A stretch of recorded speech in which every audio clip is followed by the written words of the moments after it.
Boa noite, meninas. Eu sou a Luna Freire, uma das administradoras do grupo fechado no Facebook Cirurgias com o Dr. Michel Zanaquete, do Centro de Mioma, e também uma das administradoras do GAMI, Grupo de Apoio a Mulheres com Miomas e Endometriose. E estou aqui no consultório do Dr. Michel para gravar uma entrevista sobre embolização uterina. Para quem não conhece ainda, o Dr. Michel é ginecologista, especialista no diagnóstico, acompanhamento e tratamento de mulheres com miomas uterinos, diretor e fundador do Centro de Mioma. Muito obrigada mais uma vez. Eu queria agradecer mais uma vez essa oportunidade que a gente tem de poder esclarecer a todas as mulheres com miomas essas dúvidas, né, que sempre surgem em relação não só ao diagnóstico dos miomas, mas principalmente as dúvidas relacionadas aos tratamentos. Né? Obrigada. Bom, vamos lá. A embolização é um dos tratamentos conservadores do útero para as mulheres que têm miomas. No que consiste a embolização e ela é um tratamento ou uma cirurgia? Bem, a embolização, né, ela foi descoberta na década de 90, a aplicabilidade dela para os miomas. Na verdade, a técnica de cateterismo e embolização de tumores já existia há bastante tempo.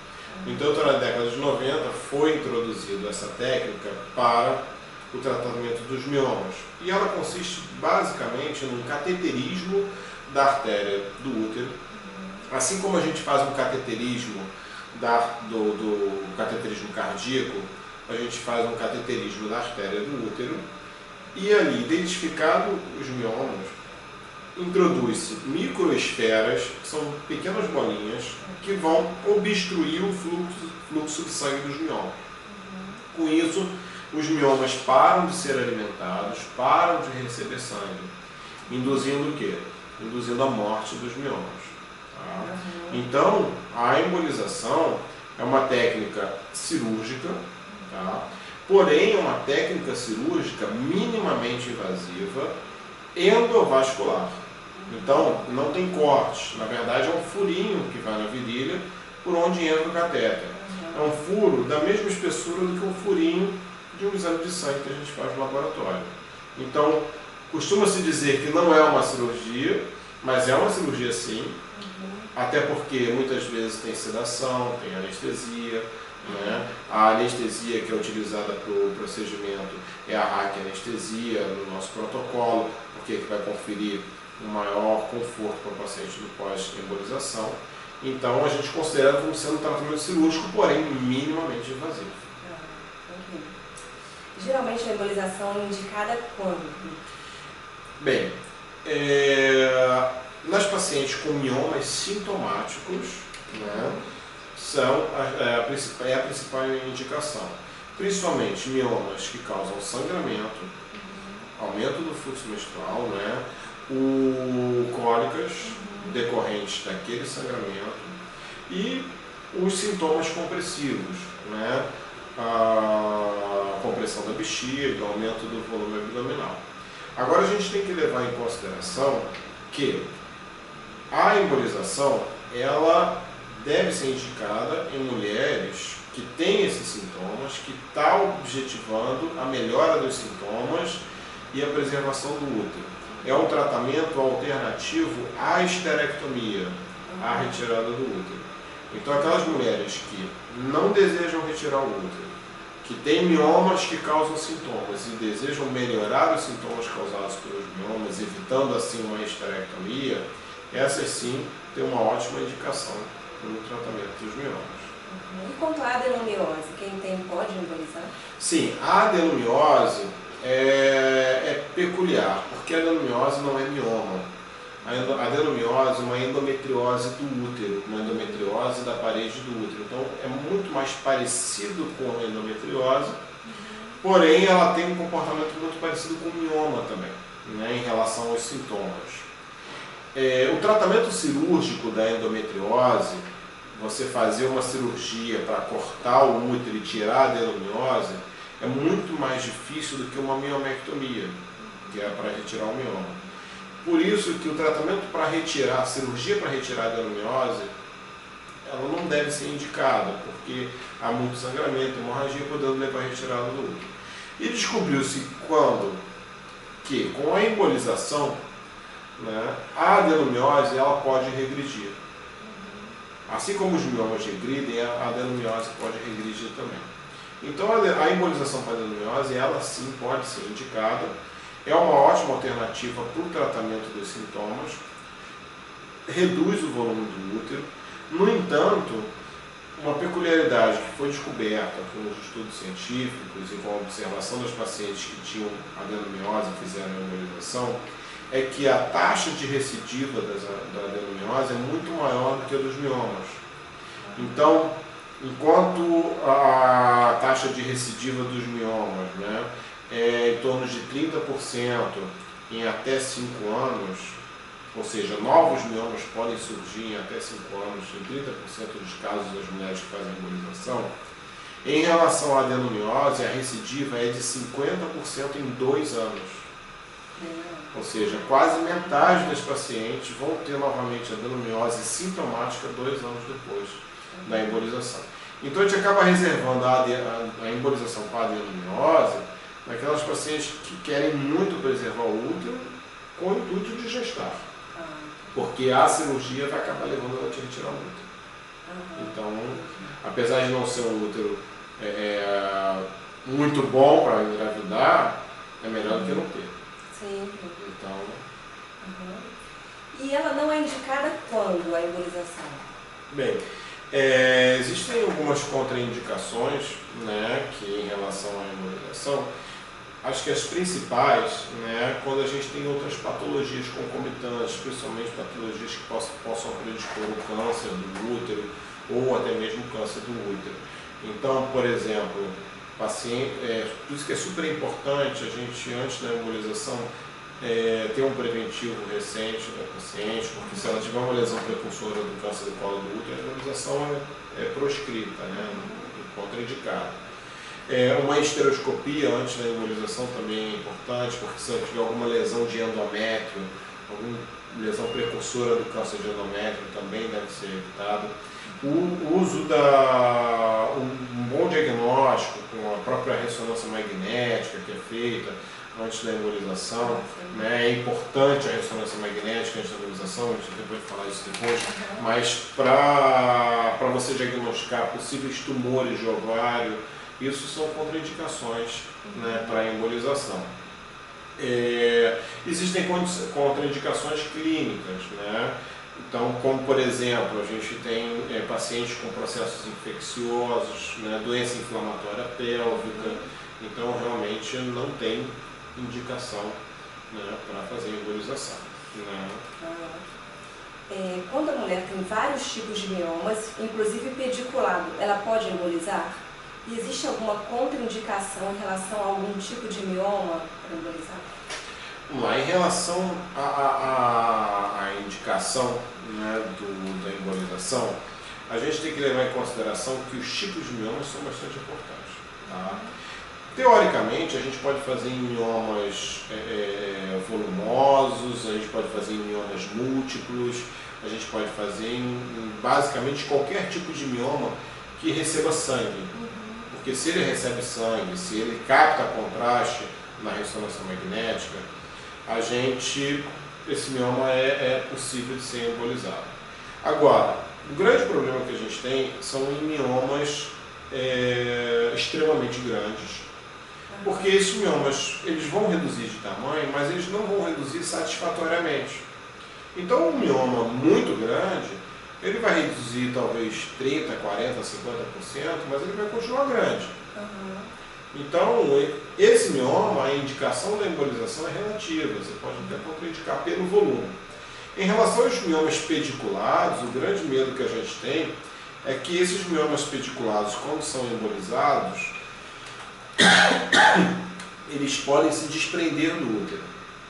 E no que eles se desprendem do útero, eles podem ser adotados por um outro órgão, principalmente o intestino.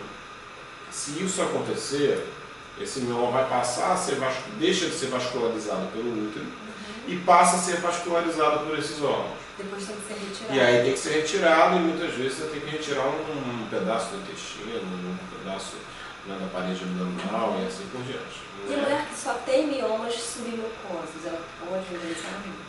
Teoricamente sim, mas o tratamento de eleição por mioma submucoso é a miomectomia histeroscópica. Você pode fazer sim a embolização desses miomas quando a histeroscopia é impossível, ou é uma histeroscopia muito difícil. Então, você faz a embolização para tornar uma histeroscopia factível, para tornar a histeroscopia cirúrgica, a miomectomia por histeroscopia, possível. Então, a gente vai embolizar os miomas submucosos quando eles são impossíveis de serem retirados por histeroscopia.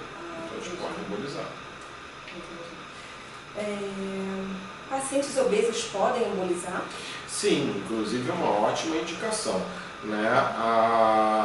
As pacientes com obesidade existe um risco cirúrgico maior. Né?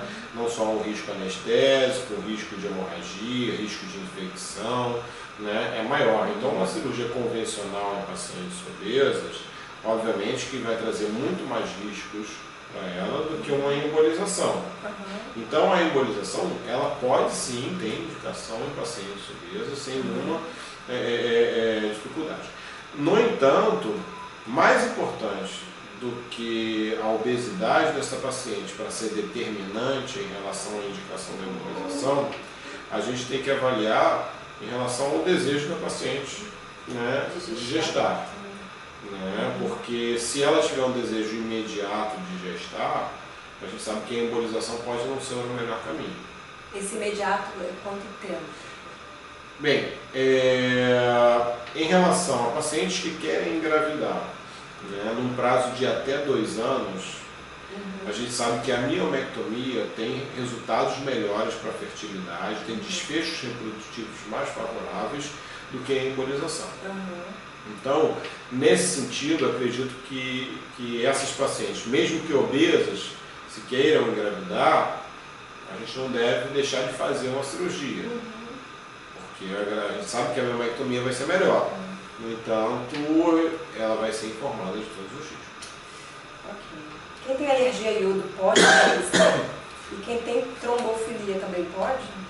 Bem, a trombofilia não é contraindicação, né, para a embolização, assim como também trombose, histórico de trombose venosa profunda também, varizes também não é contraindicação para a embolização, então pode ser feita uma embolização sem problema nenhum.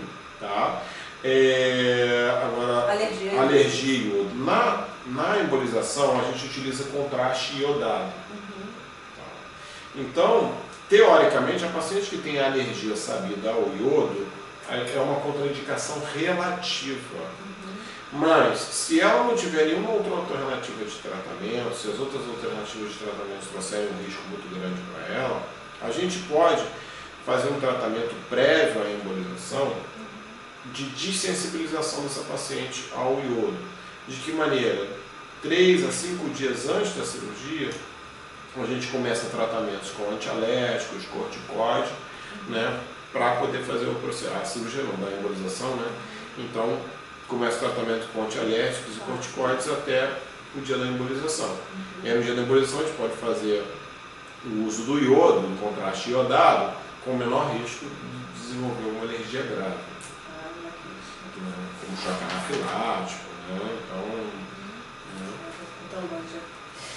Existe um procedimento melhor, a embolização ou miomectomia para a mulher que quer gestar a curto prazo? Então realmente é o seguinte, a embolização, né, hoje em dia, existe uma tendência, né, das pessoas acharem que a embolização, como não é uma cirurgia, como não vai cortar o útero, né, teoricamente ela é melhor para os pacientes que querem engravidar. Né, porque a miomectomia você pode perder o útero numa miomectomia, a miomectomia pode levar à infertilidade, mas veja bem, estudos científicos provam que pacientes que vão tentar engravidar no prazo de até 2 anos, a miomectomia ela é superior do que a embolização. Por quê? Porque a miomectomia ela tem a capacidade de reconstruir, restabelecer a anatomia original do útero. Coisa que a embolização não faz, porque a embolização vai matar o mioma, vai diminuir o mioma, mas o mioma não vai desaparecer. A miomectomia, a gente retira os miomas e reconstrói a parede do útero, deixando o útero o mais parecido possível com o útero que nunca teve mioma. Então, isso por si só já é uma vantagem em relação à fertilidade. Mas aí vem o argumento, e o risco de perder o útero numa miomectomia? O risco de você perder o útero numa miomectomia é menos de 1%. Mais de 99% dos pacientes é preservado o útero. Na nossa casuística, temos quase 600 cirurgias desde 2007 e somente 2 esterectomias realizadas no momento da miomectomia. Tá? Então, e de úteros realmente impossíveis. Então, na nossa casuística de 600, nosso índice é muito menos do que 1%. Então, e se a gente levar em consideração a embolização ela pode trazer falência ovariana, né? Isso é um assunto que também é importante a gente tocar daqui a pouco, né? Em cerca de 2 a 3% de pacientes abaixo de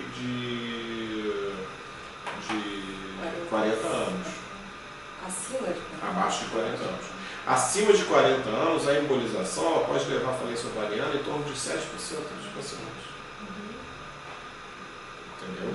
Então, é uma questão que deve ser levada em consideração. Então, se chegar uma mulher com 40 anos, 42 anos, cheia de mioma, querendo gestar, é miomectomia. Entendeu? Agora, se chega aquela paciente que seja com 30 anos, com miomas, que tem sintomas e não quer engravidar num prazo de até 2 anos, 3 anos, 5 anos, a embolização pode ser uma ótima alternativa. Então a gente tem que trabalhar sempre com o perfil da paciente. Então assim, o que é superior para aquela que quer engravidar em curto prazo? Independente da idade, é a miomectomia. Agora, reavaliando o perfil dessa paciente, se ela me falar que quer engravidar no prazo acima de 2 anos, a gente tem que ponderar que a embolização pode ser uma boa alternativa. Por que é importante a indicação de um ginecologista para fazer a embolização? Por que a mulher não deve ir direto a um radiologista ou cirurgião endovascular para solicitar que ele faça uma embolização? Bem, isso é uma questão bastante polêmica, né? Por quê? Primeiro, o mioma, isso é inclusive algo que eu falo inclusive para a aula que eu dou para ginecologistas, né? O mioma é uma patologia ginecológica, uma patologia do útero, que é um órgão reprodutor feminino. Tá? O tratamento do mioma, ele é realizado pelo ginecologista. Os sintomas causados pelo mioma, o tratamento vai ser realizado pelo ginecologista. No entanto, surgiu a embolização, que é um tratamento endovascular que deve ser feito exclusivamente por quem é capacitado e habilitado para isso. No caso, cirurgiões endovasculares e radiologistas intervencionistas. Tá? Eles são exclusivamente para executar o procedimento. Um cirurgião endovascular ou radiologista intervencionista, ele tem a capacidade de dizer somente se aquele mioma é embolizável ou não. Mas a análise dos sintomas e de todo o perfil da paciente, isso cabe ao ginecologista.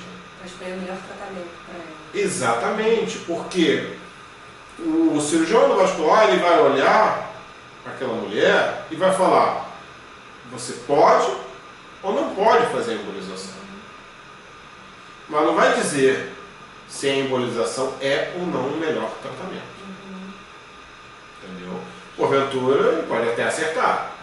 Em muitos casos, ele pode acertar. Em muitos outros, ele pode errar. Então, a análise da indicação da embolização não é puramente simples, assim, tem indicação na embolização. A análise tem que ser de uma forma mais global. avaliando quais são todos os tratamentos disponíveis, quais são os tratamentos possíveis e mais indicados para uma determinada mulher. Então, a embolização é uma das alternativas? Sim. Se a resposta for sim, quais são as vantagens e desvantagens desse tratamento?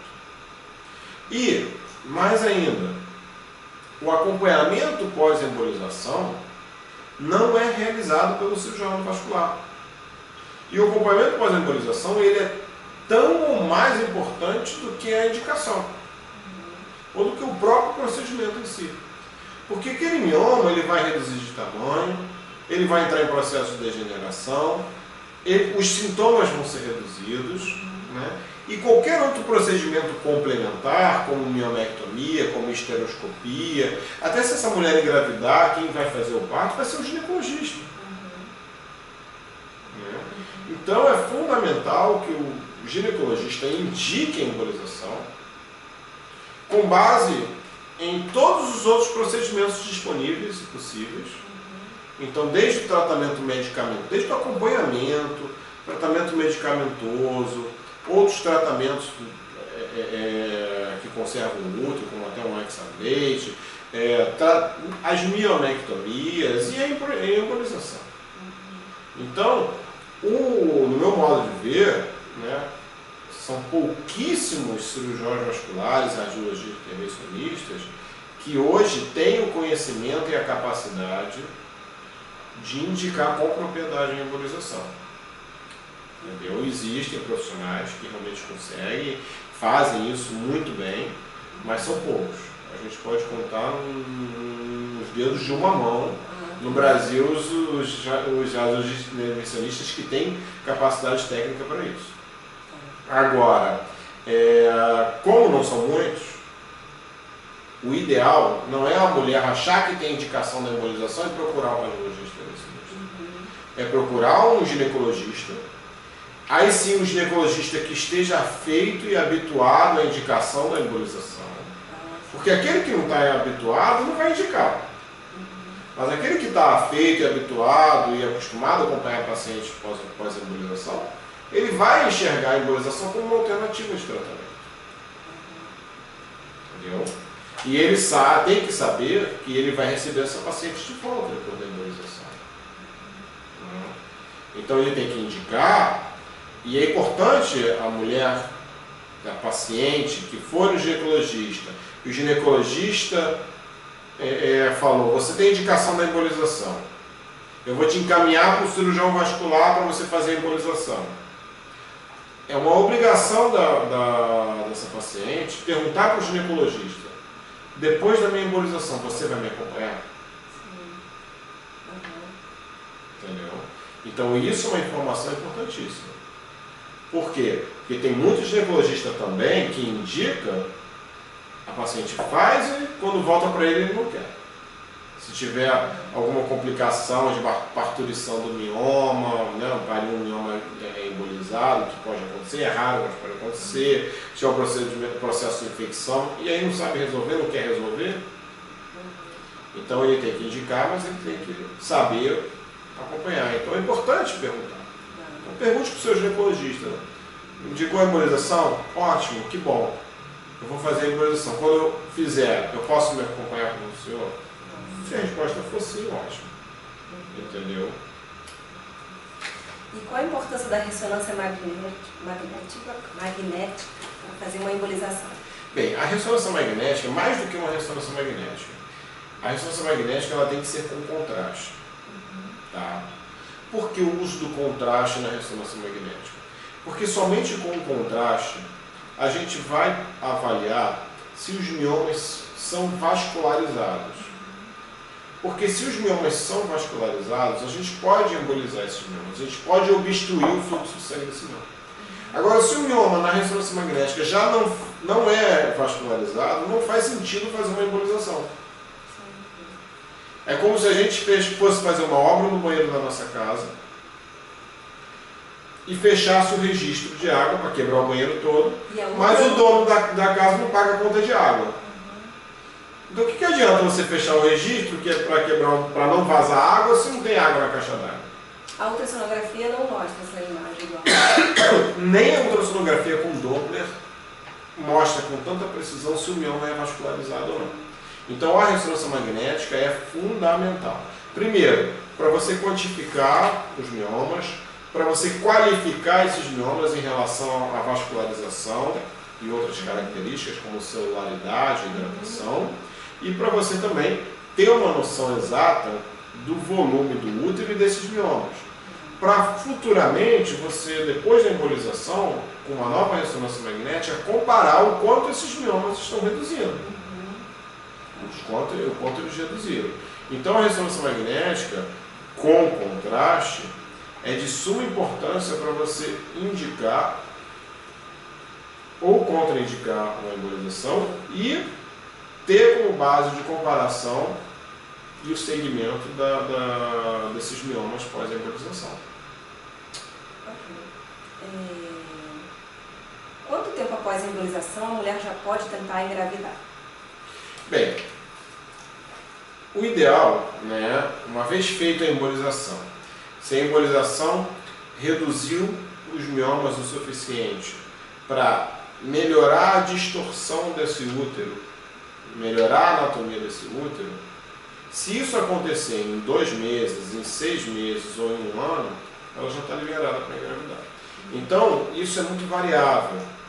Ela pode ser liberada para engravidar depois de 2 anos, pode ser liberada depois de 1 ano, né? Mas não pelo procedimento em si, e sim pelo efeito da embolização sobre o mioma. Uma vez reduzido o suficiente para esse mioma não atrapalhar mais a fertilidade, ela está liberada para engravidar. Se isso acontecer em 2 meses, ela pode tentar. Se isso acontecer somente em 2 anos, ela pode tentar. Agora, se ela tiver pressa para engravidar, aquilo que a gente volta atrás, o ideal não era a embolização, era a miomectomia. O fluxo menstrual demora quanto tempo para melhorar? E logo após a embolização, é normal ter sangramentos? Vamos lá. Uma das principais indicações para a embolização são mulheres que têm fluxo menstrual excessivo. E é fantástico. Às vezes tem algumas pacientes que fazem a embolização sangrando, com hemorragia. Não tem problema, você pode fazer a embolização sangrando, menstruando, não tem problema nenhum. A menstruação diminui e cessa quase que imediatamente após a embolização. No dia seguinte já tem uma melhora. O primeiro fluxo menstrual depois da embolização já tende a ser menor. Aquelas mulheres que não têm o fluxo menstrual reduzido após a embolização, a gente deve desconfiar, em primeiro lugar, de uma falha terapêutica, um mioma que não foi embolizado, próximo da cavidade uterina, ou de um mioma que migrou para a cavidade uterina, e ele na cavidade uterina, mesmo embolizado, pode estimular um sangramento mais forte. Então, o fluxo menstrual, ele reduz em 98% das pacientes que fazem embolização, né, que tem fluxo excessivo. Né? Então, esse fluxo menstrual vai reduzir. E logo na primeira menstruação. Tá? Você fez uma outra pergunta. Depois. Existe o tamanho máximo do mioma que pode ser embolizado, você já falou? Aquela questão, né? Então, assim, não existe tamanho máximo, acho que é bom senso.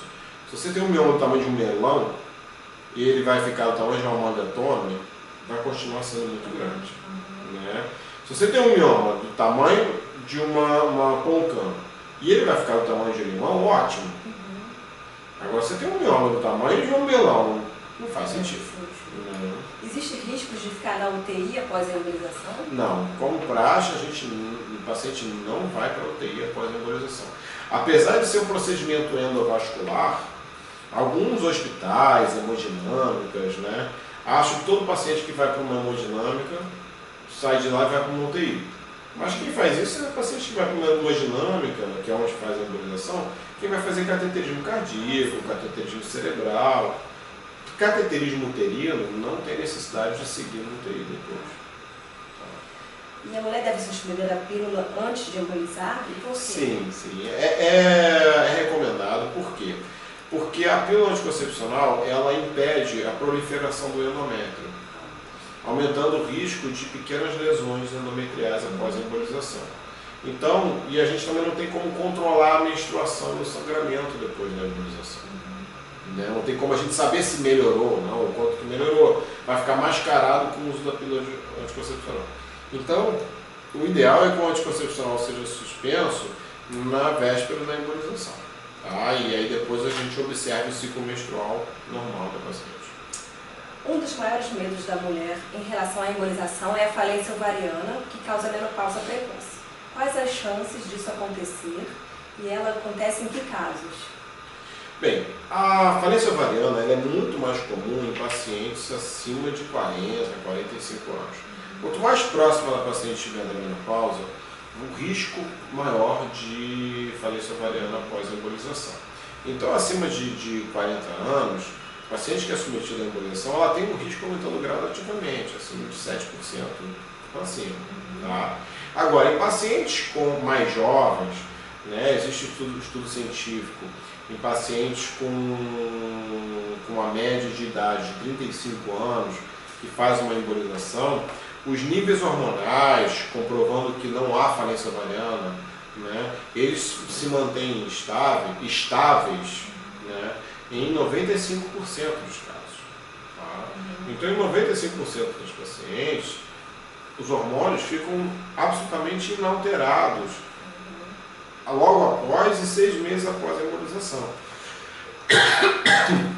Agora, em 3% das pacientes, pode ter alguma alteração hormonal, 3% dos pacientes abaixo de 40 anos, pode ter alguma alteração hormonal, raramente levando à falência ovariana, mas pode acontecer. Sucesso técnico e clínico, qual a diferença em percentagens? Vamos lá, em relação ao sucesso clínico, né, o sucesso e o sucesso técnico é o seguinte, né, o sucesso técnico é quando a gente, no momento da embolização, consegue fazer um cateterismo adequado de ambas as artérias uterinas, consegue injetar as microesferas e consegue certificar no momento do procedimento de que os miomas estão avasculares. Isso é sucesso técnico. Então a gente já sai da embolização sabendo se tivemos ou não sucesso técnico. O sucesso clínico a gente vai observar após a embolização, ao longo dos meses.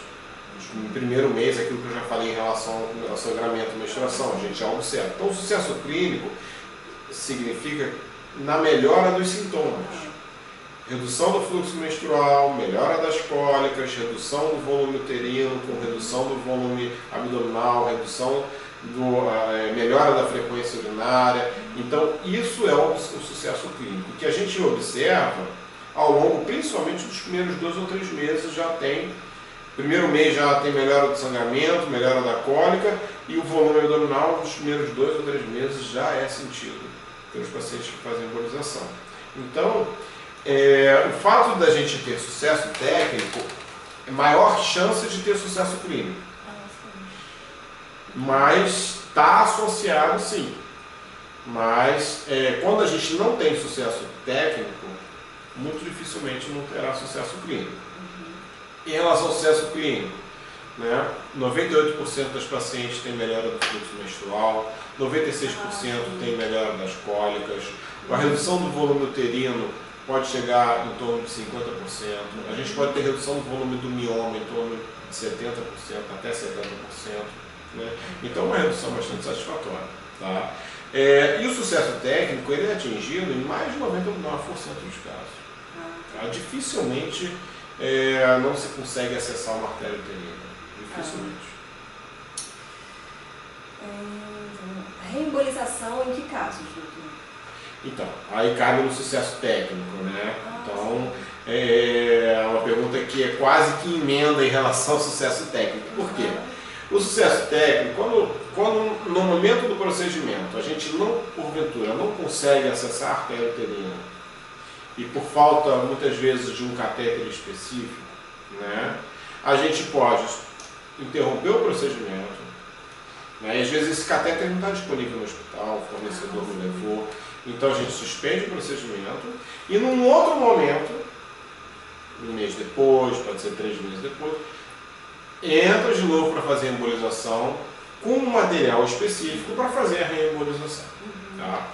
Agora, quando é utilizado todos os materiais, é feita a embolização e não tem um sucesso técnico, outro a gente tem um sucesso técnico e vê que não houve melhora dos sintomas, não houve sucesso clínico, eu não costumo indicar a reembolização, porque teve tudo certinho, a embolização foi feita tudo dentro do protocolo, deu tudo certo, o sucesso técnico. E não houve melhora dos sintomas, não faz sentido reembolizar. Por quê? Porque essa paciente já tentou uma embolização, não deu certo, não vai ser outra que vai dar. Tá? Então, o ideal é você partir para uma outra alternativa, que seja a memectomia, ou até uma esterectomia, se for o caso. Mas o fato de fez a embolização tudo certinho, não deu certo, por conta do sucesso técnico, clínico não deu certo, ela continua com sintomas, vamos tentar fazer outra embolização, vai continuar não dando certo. Então é enxugar gelo, melhor. A primeira ressonância após a embolização deve ser feita quanto tempo após? Alguns protocolos colocam em torno de 3 meses após a embolização, outros em torno de 6 meses. Tá? Não tem muito critério em relação a isso. 6 meses ou 3 meses, ambas as situações estão certas. Em casos raros, a gente precisa fazer uma ressonância magnética com um prazo mais curto. Como, por exemplo, às vezes a gente acaba uma embolização, e não tem certeza do sucesso técnico. Um mês depois você já pode fazer uma ressonância com contraste, você já vê se teve ou não. Tá? Então são casos isolados. Mas de praxe, 3 meses a primeira ou 6 meses a primeira. Após a embolização, ou durante a cesárea, ou numa eventual miomectomia numa paciente embolizada, há o risco do material embolizante ir para a corrente sanguínea e parar no coração, ou cérebro, ou pulmão, ou algum órgão vital? Esse é o medo de todo mundo, daquelas bolinhas saírem, não só em cirurgias. Eu já tive paciente que me perguntou assim, será que eu estou indo para Disney, eu posso andar de montanha-russa? Será que na montanha-russa as bolinhas podem sair? Será que num bungee jump as bolinhas vão sair? Já me perguntaram, será que num mergulho submarino as bolinhas vão sair? Por causa da pressão. Avião, gente, calma. A técnica, conforme eu falei, consiste no quê? Embolizou. As microesferas elas vão se alojar dentro dos vasos dos miomas. E ali elas vão impactar e vão mumificar ali dentro dos miomas. Tá? E dali elas não saem por absolutamente nada. Os miomas entram em degeneração, por vezes os miomas calcificam, mas aquele vaso ele fica totalmente inerte. As bolinhas que ficam ali, elas não saem dali e saem trafegando. O maior risco poderia acontecer durante a embolização. Mas a embolização feita com a técnica correta, sob constante visualização radiológica, com os materiais adequados, com o radiologista intervencionista de endovascular experiente, a probabilidade disso acontecer é próxima de zero. Eu, particularmente, nunca vi. Desde 2002 eu acompanho a embolização e nunca vi isso acontecer. Então, a probabilidade disso acontecer é mínima, é próxima de zero. E a probabilidade de acontecer após a embolização, numa eventual cesárea, cirurgia, memectomia, ou esterectomia, ou nesses esportes radicais, é zero. Porque o mioma ele não se movimenta. Fica quietinho ali e as bolinhas, elas estão todas compactadas. Então, dali elas não saem. Os miomas necrosados, como não apodrecem no corpo? Na verdade, a gente precisa entender o conceito de necrose. As pessoas têm ideia de necrose, que tipo, você está andando na rua, aí vê aquele morador de rua com um pé diabético, necrosado, e com aspecto de podre, e aí você olha assim, poxa, isso daqui tá podre, o pé dele tá podre. né? Muitas vezes é diabético, né? Então a gente tem uma falsa ideia, né, de que o que está necrosado está podre. Não. A gente tem que entender qual é a definição de necrose. Necrose significa morte celular. A gente vai no dicionário e fala necrose, morte celular. Então a embolização ela vai induzir a morte celular dos miomas. Isso é o que a gente quer. A gente quer que isso aconteça. A gente corta a vascularização do mioma, a gente corta a nutrição dele para que ele morra, para que ele sofra necrose. Só que é uma necrose asséptica, ou seja, é uma necrose livre de bactérias. Por ser uma necrose livre de bactérias, não é podre. Podre geralmente é aquela ideia de que algo que está apodrecido, que tem aquele cheiro de podre, porque está em putrefação, porque está com a ação de bactérias, né, que vão causar aquela putrefação, um aspecto de podre.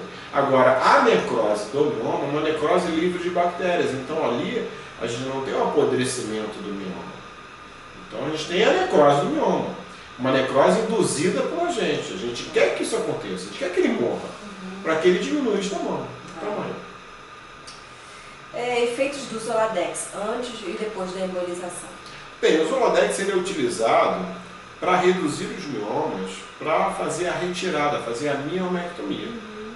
Então, não é indicado o uso do Zoladex antes da embolização. Você até pode fazer a embolização numa paciente que esteja em uso do Zoladex. Mas você não indica o Zoladex para diminuir o mioma para depois fazer a embolização. Tá? E após a embolização não faz sentido algum fazer o uso do Zoladex, porque a embolização já matou o mioma, aquele mioma não vai reduzir. O Zoladex, depois da embolização, não vai fazer nada. Só vai causar a menopausa temporária, porque para o mioma não vai fazer nada. Então o Zoladex, tanto antes quanto depois da embolização, não faz menor sentido. Reincidência de miomas após a embolização. Isso daí a gente comentou, a reincidência dos miomas é algo em torno de 30% em até 5 anos. Né? Então, uma paciente que faz a embolização hoje, não é os miomas voltarem a crescer, porque aqueles miomas que são embolizados, eles estão mortos. É igual uma plantinha que a gente para de regar e ela morreu, ficou totalmente seca. Se você voltar a regar, ela não vai florescer novamente. Então, aquele mioma que morreu da embolização, se você voltar a irrigar ele de sangue, ele não vai crescer novamente. Agora, quando a gente fala de reincidência, recidiva dos miomas, é a probabilidade de novos miomas surgirem. Então, novos miomas surgirão em 30% dos pacientes que fazem embolização em até 5 anos. Tá? Então, é isso que a gente tem que trabalhar. Não é aquele mioma voltar a crescer. Tá? Então é importante a gente estabelecer isso. E queria que você falasse um pouquinho sobre embolização após a miomectomia e a miomectomia após a embolização. Vamos lá. A embolização após a miomectomia seria alguns casos de recidiva dos miomas. Um paciente que já fez uma miomectomia e depois de 2, 3, 4, 5 anos surgiram novos miomas. Ela tem a opção de fazer uma embolização ou até mesmo uma miomectomia. Então a embolização após a miomectomia se faz no caso de recidiva dos miomas.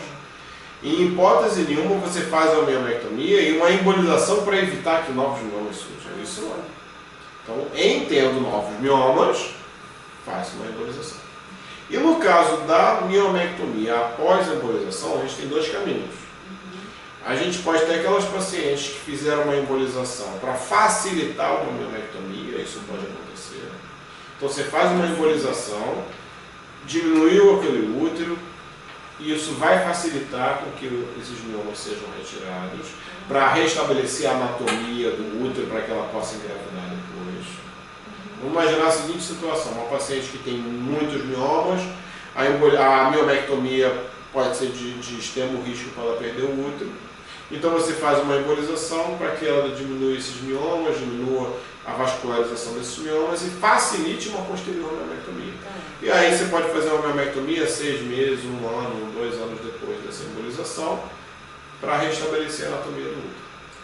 Ou então aquela paciente que não tinha perspectiva de engravidar, fez a embolização, aí 3 anos depois decidiu engravidar.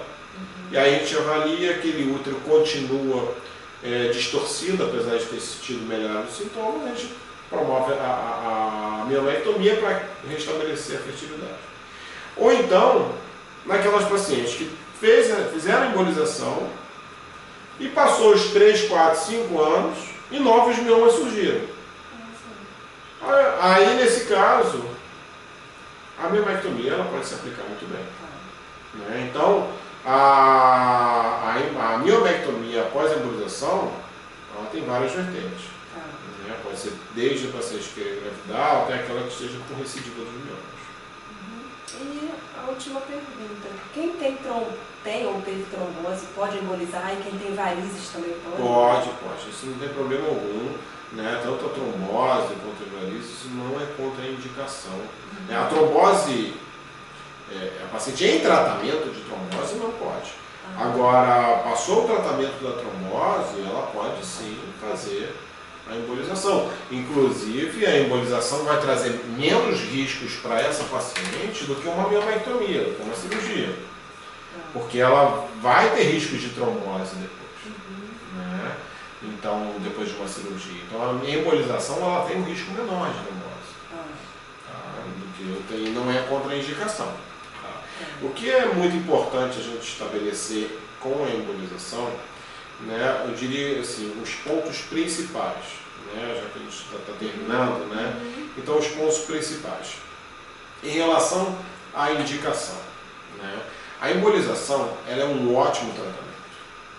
É um tratamento extremamente eficaz para a melhora dos sintomas dos miomas. É um tratamento extremamente seguro, com índice de complicações muitíssimo baixo. Tá? Então, a embolização, ela não deve, assim, ela pode ser indicada para muitos pacientes, mas a gente tem que ter muito cuidado que toda essa segurança da embolização, toda essa capacidade dela de melhorar os sintomas, não é traduzida em melhora de fertilidade. Então, em pacientes que querem engravidar, o pensamento deve ser outro completamente.